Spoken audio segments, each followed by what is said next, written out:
வாசக தோழமைகளுக்கு வணக்கம். வீரயுக நாயகன் வேள்பாரி. அத்தியாயம் 102. பொழுது இருளத் தொடங்கியது. மேட்டுக்கரையில் இருந்து ஒரு பல்லக்கு புறப்பட்டது. வழிகாட்டியாக முன்னே சென்றான் காராளி. அவன் மனம் அளவு கடந்த பதற்றத்தில் இருந்தது. இன்றோ நாளையோ பொற்சுவையை அழைத்துக் கொண்டு வருவதாக கபிலரிடம் சொல்லி வந்தான். வேந்தர்களின் யானைப்படை வீரர்கள் காடுகளுக்கு உள்ளிருந்து முற்றிலும் அகன்றுவிடவில்லை. அங்கொருவர் இங்கொருவராக தட்டுப்படுகின்றனர். பரம்பு படையினர் கண்ணில் பட்டால் கொன்று விடுவார்களோ என்ற அச்சத்தில் பதுங்கி திரிகிறார்கள். இன்று ஒரு பொழுது கடந்து விட்டால் பதுங்கியிருக்கும் ஒரு சிலரும் வெளியேறி விடுவார்கள். எனவே நாளை இரவு இரளிமேட்டுக்கு போகலாம் என்று எவ்வளவோ சொல்லியும் பொற்சுவை கேட்கவில்லை. இன்றே போக வேண்டும் என்று சொல்லிவிட்டார். எனவே மிகுந்த பதற்றத்தோடு முன்னே சென்று கொண்டிருந்தான் காராளி. அவன் இருக்கும் இடத்தில் இருந்து இரளிமேட்டுக்கு செல்ல குறுக்காக நடந்தால் இரு பொழுதுகளில் போய்விடலாம். ஆனால் புதர்கள் நிறைந்த அந்த பாதையில் பல்லக்கை தூக்கிச் செல்வது கடினம். எனவே சுற்றி செல்லும் ஒற்றையடி பாதை ஒன்றின் வழியே அழைத்துச் சென்றான். இரவு வேலை என்பதால் அவனது பதற்றம் அதிகமாக இருந்தது. அவன் இந்த மலைப்பகுதியை நன்கு அறிந்தவன். விலங்குகளால் எந்தவிதமான பாதிப்பும் ஏற்பட வாய்ப்பு இல்லை. ஆனால் இளவரசியாரின் பயணத்தை வேந்தர் படையினரோ பெங்கல் நாட்டினரோ பார்த்துவிடக் கூடாது. அப்படி நேர்ந்தால் அந்த இளவரசியின் உயிருக்கே ஆபத்தாகிவிடும் என்ற மிகுந்த எச்சரிக்கையோடு அழைத்துச் சென்றான். பல்லக்குக்குள் பொற்சுவையும் சுகமதியும் எதிரெதிராக உட்கார்ந்திருந்தனர். அது பெருமத்தையும் விரிசிறகும் கொண்ட பெரும் பல்லக்கு அன்று. ஒரு நாற்கயிரும் இலவம் பஞ்சு தூவியும் கொண்ட குறும் பல்லக்கு. ஒருவர் மட்டுமே பயணிப்பதற்கானது. ஆனால் அதில் இருவர் பயணித்தனர். நான் இறங்கி நடந்து வருகிறேன் என்று சுகுமதி எவ்வளவோ சொல்லி பார்த்தாள். பொற்சுவை கேட்கவில்லை. நீ பல்லக்கில்தான் வர வேண்டும் என்று உள்ளேயே அமர வைத்துக் கொண்டாள்.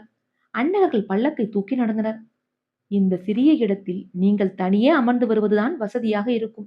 இப்போது பாருங்கள், கால் நீட்ட கூட முடியாமல் குறுக்கே உட்கார்ந்திருக்கிறீர்கள். எனது மனதுக்கு வேதனையாக இருக்கிறது. நான் இறங்கி நடந்து வருகிறேன் இளவரசி என்று சொல்லி பல்லக்கை விட்டு இறங்க மீண்டும் அனுமதி கேட்டாள். எனது வாழ்வின் மிக முக்கியமான இந்த நேரத்தில் நீ எனக்கு மிக அருகில் இருக்க வேண்டும் சுகுமதி. எல்லா நேரங்களிலும் நான் உங்களுக்கு அருகில்தானே இருக்கிறேன் இளவரசி. இளம் சிரிப்போடு பொற்சுவை சொன்னாள். நீ என்னை விட்டு அகலாத நிழல். ஒளியின் பொழுது நிழல் வெளியில் இருக்கும்.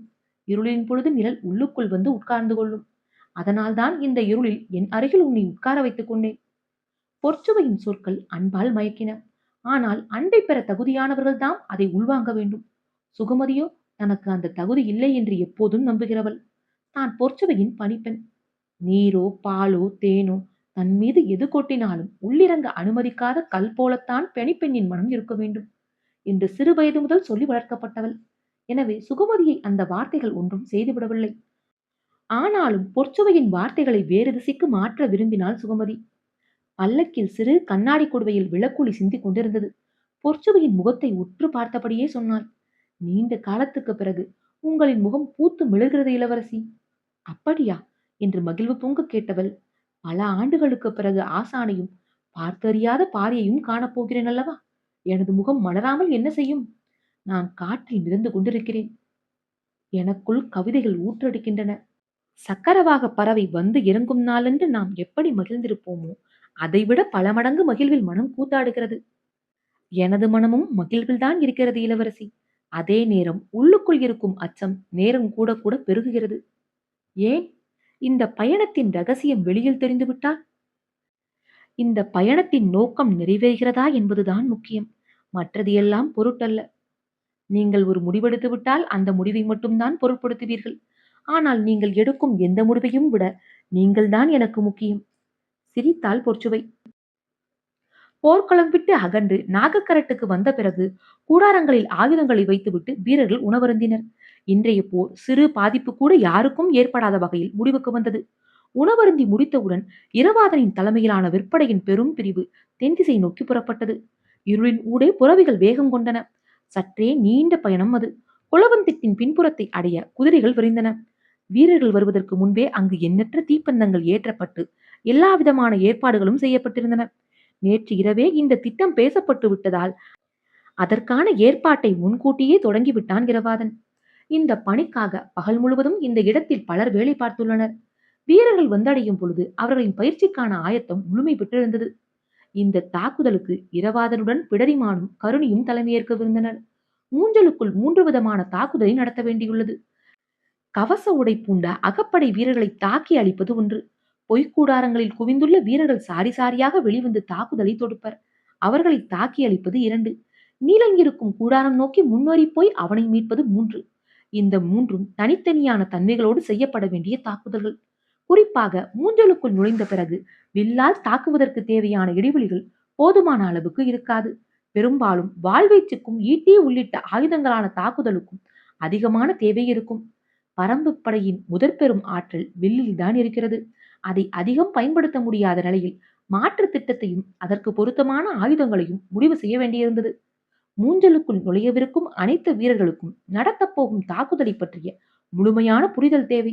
இரவாதன் முன் சொல்லியபடி மூஞ்சலின் முழு வரைபடம் ஆயத்த நிலையில் இருந்தது. அதை வைத்து தாக்குதல் திட்டத்தை தனது படைக்கு விளக்கத் தொடங்கினான் அவன். இரவு முழுமைக்கும் நீளும் பயிற்சி தொடங்கியது.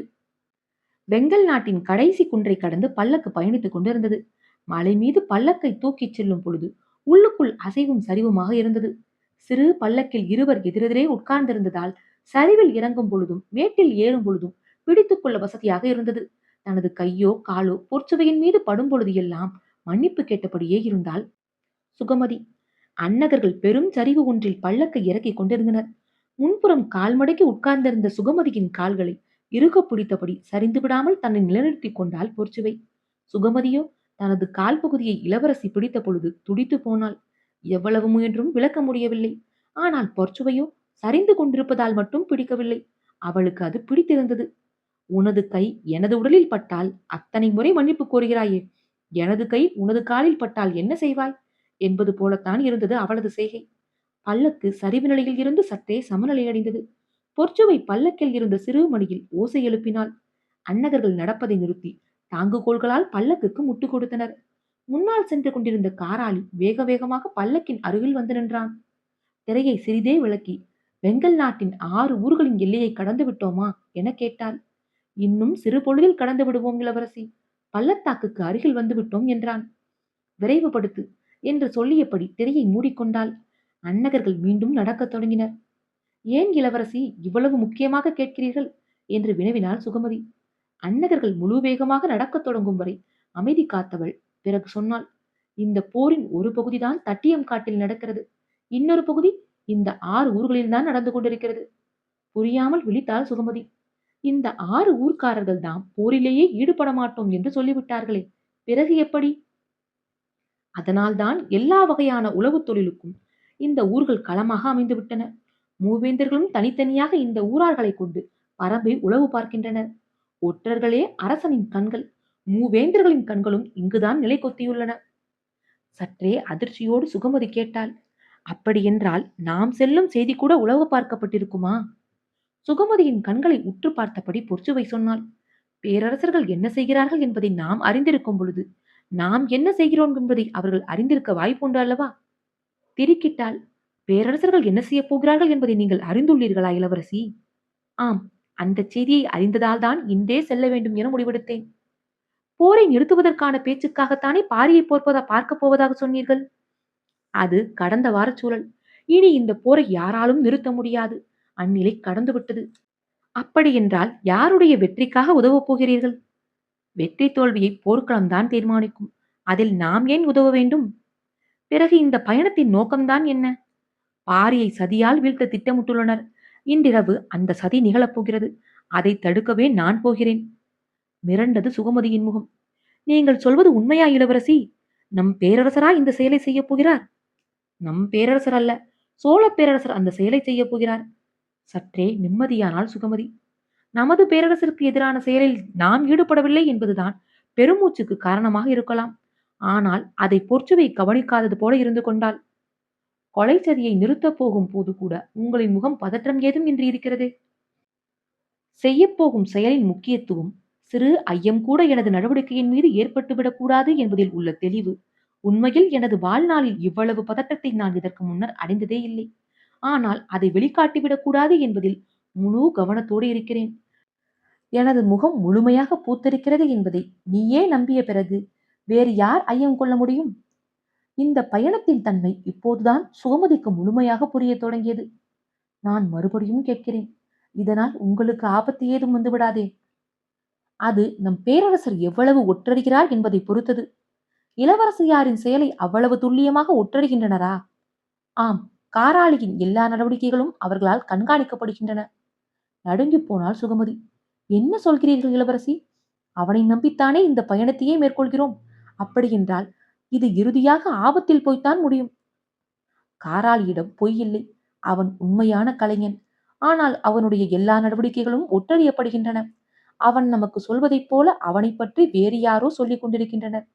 போர் நிறுத்துவதற்காக பேசப் போவதாக இருந்தால் இந்த பயணத்தை நான் மேற்கொண்டிருக்க மாட்டேன். ஆனால் இது பாரியின் உயிர் பறிக்கும் சதி தொடர்பானது. இதை கேள்வியுற்ற பிறகு எப்படி நான் போகாமல் இருக்க முடியும்? கேள்விப்பட்டது உண்மை என எப்படி நம்பினீர்கள்? எல்லாவற்றையும் உண்மையில்லை என நம்பு. அப்போதுதான் உண்மை எதுவோ அது மட்டும் தனித்து துலங்கும். உங்களைப் போன்ற இளவரசியார்களுக்குத்தான் அது முடியும். எங்களைப் போன்றோர் எல்லாவற்றையும் நம்பவே பயிற்றுவிக்கப்பட்டவர்கள். பிறகு ஏன் கேள்வி எழுகிறது சுகமதி? அமைதி சூழ்ந்தது. குளவந்திட்டில் இருந்து வந்த பாரியும் காலம்பனும் குடிலில் உணவருந்திக் கொண்டிருந்தனர். மற்றவர்கள் பாட்டாப்பிரையில் அமர்ந்திருந்தனர். தேக்கனை நேற்றைப் போல் இன்றைக்கும் வரவில்லை. தனது குடிலிலேயே தங்கிவிட்டான். வாரிக்கையனும் நாகக்கரட்டின் மீதே இருந்து விட்டார். உதிரனும் ஈங்கையனும் விண்டனும் எதிர்ப்புறம் நின்று பேசிக் கொண்டிருக்க அவர்களை பார்த்தபடி அமர்ந்திருந்தார் கபிலர். அவரது மனம் மிகுந்த கலக்கத்தில் இருந்தது. தேக்கனிடமோ முடியனிடமோ கலந்து கொள்ளாமலேயே பொற்சுவையை அழைத்து வர சொல்லிவிட்டோமே என்ற தவிப்பு அடங்கவில்லை. அந்நேரம் பாரியை பார்த்துவிட்டு முடியன் பாட்டாப்பிரை நோக்கி வந்து கொண்டிருந்தான். அவன் இங்கு வருவதற்குள் எதிர் திசையில் சென்று பேசிவிடலாம் என அவனை நோக்கி நடந்தார். தீப்பந்த வெளிச்சம் சிறிது தொலைவுக்குத்தான் இருந்தது. ஆனாலும் வேகமாக நடந்து முன் சென்றார். மேலே இருந்து இறங்கிக் கொண்டிருந்த முடியனை பார்த்ததும் தேக்கனின் உடல்நலம் பற்றி கேட்டறிந்தார். சொற்களின் வழியே தனது கவலை வெளிப்பட்டு விடாதவாறு சொல்ல முனைந்தான் முடியன். அதே முயற்சியோடுதான் தொடர்ந்து வந்த கபிலரின் சொற்களும் இருந்தன. நேற்று தன்னை தேடி வந்த காராளி சொல்லி செய்தியை பற்றி பகிர்ந்து கொண்டார் கபிலர். தேக்கனையோ உன்னையோ கலந்து கொண்டுதான் அவனுக்கு மறுசொல் சொல்ல வேண்டும் என்று நெடுநேரம் காத்திருந்தேன். ஆனால் இருவரும் வந்து சேரவில்லை. வேறு வழியே இல்லாமல் அழைத்து வர சொல்லிவிட்டேன் என்றார். அதிர்ச்சிக்கு உள்ளானான் முடியன். ஏன் அப்படி சொன்னீர்கள்? போர் சூழல் எவ்வளவு மோசமாகிக் கொண்டிருக்கிறது என்பதை பார்த்து கொண்டுதானே இருக்கிறீர்கள். இந்நிலையில் அவர்கள் இங்கு வருவது எந்த வகையிலும் பொருத்தமல்ல என்று கூறினான். எனக்கும் புரிந்தது. அதனால்தான் அதை தவிர்க்க முயன்றேன். ஆனால் முடியவில்லை. நீங்கள் இருவரும் வந்து சேராததால் என்னால் வேறு முடிவெடுக்க முடியவில்லை. இவர்கள் பேசிக் கொண்டிருக்கையில் வீரன் ஒருவன் முடியனைக் கண்டு பேச பாட்டாப்பிரையில் இருந்து மேலேறி வந்தான். காராளி என்பவன் நாகக்கரட்டின் வடமுனை பள்ளத்தாக்குக்கு வந்துள்ளான். அவனோடு பல்லக்கு ஒன்றும் வந்துள்ளது. கபிலரிடம் கேட்டுவிட்டுத்தான் வருவதாக சொல்கிறான். உள்ளே அனுமதிக்கலாமா என்று கேட்டான். முடியன் கபிலரை பார்த்தான். நாளை வருவான் என நினைத்தேன் என்று மெல்லிய குரலில் சொன்னார். வருவதன் நோக்கம் என்னவாக இருக்கும் என முடியனால் புரிந்து கொள்ள முடியவில்லை. இவ்வளவு தொலைவு வந்த பிறகு திருப்பி அனுப்புதல் முறையல்ல என்று மட்டும் தோன்றியது. சரி, காராளியை அங்கேயே நிறுத்திவிடுங்கள். பல்லக்கை மட்டும் அனுப்பி வையுங்கள். வழிகாட்ட நம் வீரர்கள் வரட்டும் என்றான். பள்ளத்தாக்கின் நுழைவு பகுதியில் காராளி நிறுத்தப்பட்டான். பரம்பு வீரர்கள் இருவரும் வழிகாட்ட அன்னகர்கள் பல்லக்கை தூக்கி கொண்டு பின் நடந்தனர். பல்லக்குக்குள் உரையாடல் இருக்கும் கொள்ள தொடங்கியது. சுகமதிக்கு அச்சமும் பதற்றமும் அதிகமாகின. அடுத்து என்ன நடக்கும் என்பதை அவளால் எண்ணி பார்க்கவே முடியவில்லை. முகத்தில் வியர்வை துளிர்த்தது. சிறு பல்லக்கு என்பதால் காற்றோட்டமாக இல்லை என்று பொற்சுவையிடம் சமாதானம் சொல்லிக் கொண்டாள். ஆனால் பொற்சுவைக்கு வியர்க்கவில்லை. அவள் தெளிவு கொண்டிருந்ததால் தான் செய்ய போகும் வேலை எத்தகையது என்பதை பற்றி பலமுறை மனதுக்குள் சிந்தித்து பார்த்து கொண்டாள். வாழ்வு முன்னிலும் பொருள் புதிந்த இடத்துக்கு தன்னை இட்டுச் செல்வதாக உணர்ந்தாள். சுகமதியால் அதை புரிந்து கொள்ள முடியவில்லை. இவ்வளவு பெரிய செயலுக்கு போகும் பொழுது கூட இளவரசியால் எப்படி இயல்பு மாறாமல் இருக்க முடிகிறது? என்னதான் சிந்தனையை ஒருமுகப்படுத்தினாலும் மனதின் ஆழத்தில் இருக்கும் உணர்வு நீருக்குள் இருக்கும் காற்று குமழியைப் போல முகத்தில் வெளிப்பட்டுத்தானே ஆக வேண்டும். ஆனால் பொற்சுவையின் முகத்தில் எதையும் கண்டறியவே முடியவில்லையே என சிந்தித்த வண்ணமே இருந்தாள். இரளிமேட்டுக்கும் நாகக்கரட்டுக்கும் இடைப்பட்ட பள்ளத்தாக்கில் சமதள பயணம் என்பதால் இடுக்கி நெருக்கும் உட்காரும் நிலை இல்லை. ஆனாலும் சுகமதியால் இயல்பாய் இருக்க முடியவில்லை. என்ன செய்வது என தெரியாமல் பொற்சுவையின் முகத்தை பார்ப்பதும் பிறகு பார்வையை தவிர்த்து குனிந்து கால்விரல்களை பார்ப்பதும் சிறு விளக்கின் அசைவை பார்ப்பதுமாக இருந்தாள். சிறிது நேரத்திற்கு பிறகு எதையோ சொல்ல தலைநிமிர்ந்த பொற்சுவையை பார்த்தாள். அவளது முகத்தில் மாற்றங்கள் தெரிந்தன. தனது எண்ணத்தில் இருக்கும் குழப்பம்தான் அப்படி தோன்றுகிறது என நினைத்து குனிந்து கொண்டாள். சிறிய இடைவெளிக்கு பிறகு மீண்டும் பொற்சுவையின் முகத்தை பார்த்தாள். அவளது முகத்தில் வியர்வை துளிகள் இருந்தன. சுகமதி அதிர்ச்சிக்கு உள்ளானாள். திடீரென இளவரசிக்கு என்ன ஆயிற்று என புரியவில்லை. காற்றோட்டம் குறைவாக இருப்பதால் வியர்க்கிறதோ என நினைத்து பல்லக்கின் திரையை விலக்கட்டுமா இளவரசி என்று கேட்டாள். வேண்டாம் என்று மறுத்தாள் பொற்சுவை. இவ்வளவு நேரம் பேசி வந்த குரலின் இனிமை இப்போது இல்லை. அவளது எண்ணம் குழப்பத்துக்குள் மூழ்குவது தெரிந்தது. சுகமதி அவளது முகத்தையே உற்று பார்த்தாள். பொற்சுவையின் கண்கள் இங்கும் அங்குமாக அலைமோதின. சுகமதி தன்னை கண்டறிகிறாள் என்று கூட அவளால் கணிக்க முடியவில்லை. மனம் தத்தளித்தபடி இருந்தது. என்ன செய்வது என அறியாத பதட்டம் சூழ்ந்தது. சட்டென சொன்னாள், உனது காதில் இருக்கும் அணிகலனை கலற்று. சுகமதிக்கு புரியவில்லை. எனது காதலியை ஏன் கலற்றச் சொல்கிறாள் என்று மனம் குழம்பியபடி இருக்க கைகள் காதலியின் திருகாணியை திருகிக் கொண்டிருந்தன. அவளின் கைகள் செய்வது கொண்டிருந்த அதே வேளையை பொற்சுவையின் விரல்களும் செய்து கொண்டிருந்தன. அவள் தனது காதலியின் திரிகாணியை கலற்றிக் கொண்டிருந்தாள். ஏன் இதை செய்கிறாள் என்று சுகமதிக்கு முற்றிலும் விளங்கவில்லை. சுகமதி அணிந்திருந்தது சிறிய வடிவிலான பூங்குலை காதணி. அதை அவள் கலற்றும் பொழுதே பொற்சுவை தான் அணிந்திருந்த பெரிய வடிவிலான மகரக்குலை காதணியை கலற்றி சுகமதியின் கைகளில் கொடுத்தாள். அதை வாங்கியபடி புரியாமல் விழித்த சுகமதியை பார்த்து, நீ இந்த காதணியை இட்டுக்கொள் என்றாள். இளவரசி அணிந்திருக்கும் மகரக்குலை காதணியை நான் மாட்டுவதா? சொல்லும் பொழுதே அச்சத்தில் நடுங்கினாள். ஆனால் பொற்சுவையோ, நான் வேறு காரணத்துக்காக சொல்கிறேன், அணிந்து கொள் என்றாள். சுகமதி மீண்டும் மறுக்கவே சற்றே கோபத்தை வெளிக்காட்டினாள். அதன் பிறகு சுகமதியால் மறுக்க முடியவில்லை. பாண்டிய நாட்டு இளவரசியின் விலைமதிப்பற்ற மகரக்குலை காதணியை தனது காதில் மாட்டிக்கொண்டாள். பொற்சுவை சுகமதியின் காதுகளையே உற்று பார்த்தாள். மகரக்குலை காதணி ஆடியபடியே வந்தது. காதணியையே பார்த்து கொண்டிருந்த பொற்சுவை பல்லக்கில் சுடர்விட்டு கொண்டிருந்த சிறு விளக்கை எடுத்து அதை சுகமதியின் கைகளில் கொடுத்தாள். அவள் என்ன செய்கிறாள் என சுகமதிக்கு புரியவில்லை. ஆனாலும் அவள் சொன்னபடி விளக்கை இறக்கி பிடித்துக் கொண்டாள். பொற்சுவையோ பல்லக்கின் திரையை மிகச்சிறிய அளவு மட்டும் விலக்கி வெளிப்புறமாக பார்த்தாள். இவ்வளவு சிறிய அளவு விளக்கொளியில் எதை பார்த்து விட முடியும் என புரியாமல் தவித்தாள் சுகமதி. சிறிது நேரத்திற்கு பிறகு விளக்கை மீண்டும் மேலே மாட்டச் சொன்னாள். சுகமதி விளக்கை மாட்டினாள். தங்களின் நடவடிக்கை எதுவும் புரியும்படி இல்லை இளவரசி. சிறிது நேரம் பொறு, சொல்கிறேன். பொற்சுவையின் மனம் சற்றே அமைதி கொண்டது. அடுத்து என்ன செய்ய வேண்டும் என விரைவாக முடிவெடுக்க தொடங்கினாள். இதை சுகமதிக்கு தெரியப்படுத்துவது அவசியம் என தோன்றியது. இதுவரை பேசியதை விட மெல்லிய குரலில் சொன்னாள், நான் சொல்வதை கேட்டு அச்சப்படாதே. நமது பல்லக்கை தூக்கி வருகிறவர்கள் அன்னகர்கள் அல்ல. ஒரு கணம் நடுங்கி மீண்டாள் சுகமதி. என்ன சொல்கிறீர்கள் இளவரசி? ஆம், நினைவு தெரிந்த நாள் முதல் பல்லக்கில் பயணிப்பவள் நான். பல்லக்கு பயணத்தின் அத்தனை விதத்தையும் என்னால் எளிதில் கண்டறிய முடியும். கண்ணிமைக்காமல் பார்த்தாள் சுகமதி. அன்னகர்கள் பல்லக்கை தூக்குவதற்கும் மற்றவர்கள் பல்லக்கை தூக்குவதற்கும் எவ்வளவோ வேறுபாடுகள் உண்டு. அன்னகர்கள் பல்லக்கை தூக்கிச் செல்வது நீரில் முதக்கும் பூவை போன்றது. அதுவே மற்றவர்கள் தூக்கிச் செல்வது கூடையில் தூக்கிச் செல்லும் பூவை போன்றது. வீசும் காற்றுக்கும் தூக்கி செல்பவரின் தோல் குழுங்களுக்கும் பூ ஆடிக்கொண்டேதான் இருக்கும். இவர்கள் அன்னகர்கள் இல்லையா இளவரசி? ஆம், எனக்கு முதலிலேயே சிறிய ஐயம் வந்தது. ஆனால் மேடு பள்ளத்தில் பல்லக்கை தூக்கி வந்ததாலும் சிறு பல்லக்கில் இருவர் மிக நெருக்கமாக உட்கார்ந்திருந்ததாலும் கண்டறியாமல் விட்டுவிட்டேன். இப்போது சமதளத்தில் செல்லும் பொழுது எனது மகரக்குலை காதணிகள் காதுமடல்களில் இருந்து அசைந்து அசைந்து கழுத்தை போய் தட்டி கொண்டே இருந்தன.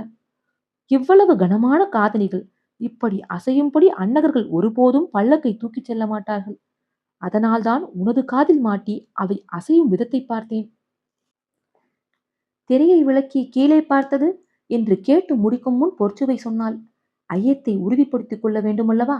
அதனால்தான் விளக்கின் ஒளியில் தூக்கிச் செல்பவர்களின் கால்களை பார்த்தேன். சுகமதியின் கண்கள் நடுங்கியபடியே அவளது முகத்தை பார்த்தன. பொற்சுவை சொன்னாள், அன்னகர்களது கால்களில் முடி இருக்காது. ஆனால் இந்த கால்களை நீ பார்க்கிறாயா என்றாள். பதறினாள் சுகமதி. அப்படியென்றால் நம்மை தூக்கி செல்வது யார் இளவரசி? சற்று அமைதிக்கு பிறகு சொன்னாள், நம் அன்னகர்களை நமக்கு தெரியாமலேயே மாற்ற வேறு யாரால் முடியும்? நம் பேரரசர் தான் இதை செய்திருப்பார். ஏன்? பாரியை கொல்ல நம் மூலம் செய்யப்பட்டிருக்கும் ஏற்பாடாக இட்டு இருக்கலாம். சொல்லும் பொழுதே பொற்சுவைக்கு வியர்த்து அடங்கியது. கொலையை தடுக்க வருவதாக நினைத்து கொலையாளிகளை அழைத்து வந்துள்ளேன். சுகமதிக்கு மயக்கம் வருவது போல் இருந்தது. பொற்சுவையின் கண்களை கூட அவளால் பார்க்க முடியவில்லை. நீர் பெருகியது. பல்லக்கு சட்டென நின்றது. பரம்பு வீரர்கள் பல்லக்கை இங்கு இறக்குங்கள் என்று சொல்வது கேட்டது. பதறிய சுகமதி பொற்சுவையின் கைகளை இறுக பற்றினாள்.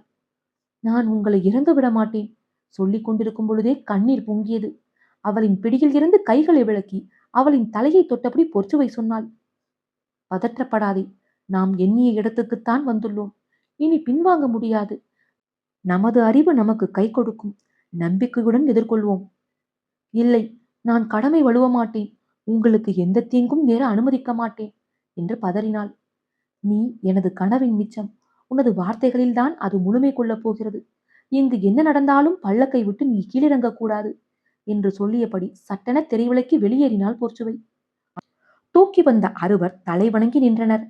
அவர்களுக்கு அருகில் பரம்பு வீரர்கள் 4 நின்றிருந்தனர். பல்லக்கில் இருந்து வெளிவந்ததும் எதிரில் இருந்த மரத்தின் அடிவாரத்தை பார்த்தாள். அங்கு நிறைய தீப்பந்தங்கள் இருந்து கொண்டிருந்தன.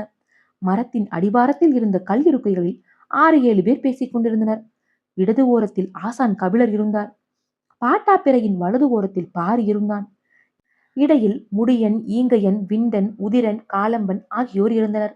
ஆனால் பொற்சுவை யாரையும் பார்க்கவில்லை. நேராக கபிலரை நோக்கி நடக்கத் தொடங்கினாள். மனதுக்குள் எண்ணங்கள் புரண்டெழுந்து கொண்டிருந்தன. சோழனின் சதித்திட்டத்தை எப்படி சொல்வது? உடன் வந்துள்ள பாண்டிய வீரர்களின் தாக்குதலை எப்படி தடுப்பது? எதுவுமே அவளுக்கு பிடிபடவில்லை. கண்களுக்கு வேறு எதுவும் தெரியவில்லை. ஆசானின் முகம் மட்டுமே தெரிந்தது. அவரின் அருகில் வந்து நின்றாள் பொற்சுவை. வேகமாக வந்து விட்டோமோ என ஒரு கணம் எண்ணினாள். என்ன முடிவெடுப்பது என்பது அறியாத பதற்றத்தோடு பணிந்து ஆசானின் கால்களை தொட்டாள். கண் கலங்கிய கபிலர் அவளுக்கு வாழ்த்து சொல்லி எழுந்திருக்க சொன்னார். ஆனால் பொற்சுவையால் எழுந்திருக்க முடியவில்லை. அடுத்து என்ன செய்வது என்பது அவளுக்கு பிடிபடவில்லை. குனிந்து வணங்கியபடி இருந்தவளின் மனம் கொந்தளித்தபடி இருந்தது. தன் வழியாக பாரியை எப்படி அடையாளம் கண்டறிவார்கள்? தாக்குதலுக்கு என்ன உத்தியை வகுத்திருப்பார்கள் என சிந்தித்தபடியே எழுந்தாள். ஆசான் வாஞ்சையோடு அவளின் தலையை தொட்டு வாழ்த்து சொல்லியபடி இருக்க அவர் முகத்தை பார்த்ததும் பொற்சுவை கேட்டாள். இங்கு எங்கிருக்கிறார் ஆசானே? சற்றே அதிர்ச்சிக்கு உள்ளானார் கபிரர். பாரியைத்தானே கேட்பாள் என நினைத்தோம். ஏன் இங்கு என்னை கேட்கிறாள்? எதுவும் புரியவில்லை. இடது கையை நீட்டி 3வதாக நிற்பவனை காட்டினார் கபிலர். பொற்சுவையின் கால்கள் அவனை நோக்கி திரும்பின. பல்லக்கின் மேற்பிடிப்பானங்கள் முழுவதும் உள்ளொடுங்கிய ஈட்டிகளால் ஆனவை. பொற்சுவை கபிலரை வணங்கிய பிறகு பாரியை வணங்கி பேசுவாள். அந்த கணத்தில் அவனை தாக்கி அழிக்க வேண்டும் என்னும் ஆணையோடுதான் 4 பயிற்சி பெற்ற வீரர்களை குலசேகர பாண்டியன் அனுப்பியிருந்தார். பொற்சுவையின் கால்கள் ஈங்கையனை நோக்கி நகரத் தொடங்கிய பொழுது பாண்டிய வீரர்கள் பல்லக்கோடு ஒட்டியுள்ள ஈட்டியை இறுகப்பற்றினர். பொற்சுவையின் மனம் தள்ளாடியது. பாரி எங்கு இருக்கிறான்? ஒரு கணம் ஏனும் அவன் முகத்தை பார்க்க வேண்டும் என மனதுக்குள் தோன்றியது. ஒருவேளை அந்த முகத்தை பார்த்துவிட்டால் தன்னை அறியாமலே கைகள் குவிந்து தாழ் பணிந்து விடுவோம். வேண்டாம் என மனதின் அடங்காத தவிப்போடு 3ஆம் நிலையில் இருந்த ஈங்கையனின் முன்னால் வந்து நின்றாள். உடன் நிற்கும் யாருக்கும் எதுவும் புரியவில்லை. ஈங்கையனை பார்த்தபடி கைகளை குவித்து கால் தொட்டு வணங்க மண்டியிட்டாள் பொற்சுவை. ஈங்கையன் பதற்றத்தோடு அவளை தடுக்க முற்படும் பொழுது பாண்டிய வீரர்களின் ஈட்டிகள் மின்னலென பாய்ந்தன. அருகில் நிற்பவர்கள் என்னவென்று அறியும் முன்பு அடுத்தடுத்து இறங்கின ஈட்டிகள். மற்றவர்கள் ஈங்கையனை நோக்கி ஓடி வருவதற்குள் கபிலரின் முகம் நோக்கி பீச்சி அடித்தது ஈங்கையனின் குருதி. கன நேரத்தில் பாட்டாப்பிரை போர்க்களமானது. எதிர்பாராத கணத்தில் தாக்குதலில் இறங்கிய பல்லக்கு தூக்கிகளை சுற்றி நின்றிருந்த பரம்பு வீரர்கள் கண்ணிமைக்கும் நேரத்தில் வெட்டி சரித்தனர். ஒருவன் கூட உயிர் தப்பவில்லை. அலறல் ஒளி மேலும் முன்பே எல்லாம் முடிந்தன. தாக்குதல் ஓசை கேட்டு பதற்றத்தோடு பல்லக்கை விட்டு வெளியில் வந்தாள் சுகமதி. மரத்தடியை பார்த்த கணத்தில் ஐயோ இளவரசி என்று உயிர் உருக கத்திக் கொண்டு ஓடினாள். அத்தியாயம் 102 நிறைவுற்றது. காற்றோடும் உங்கள் காதுகளோடும் நான் எவிமயிலா.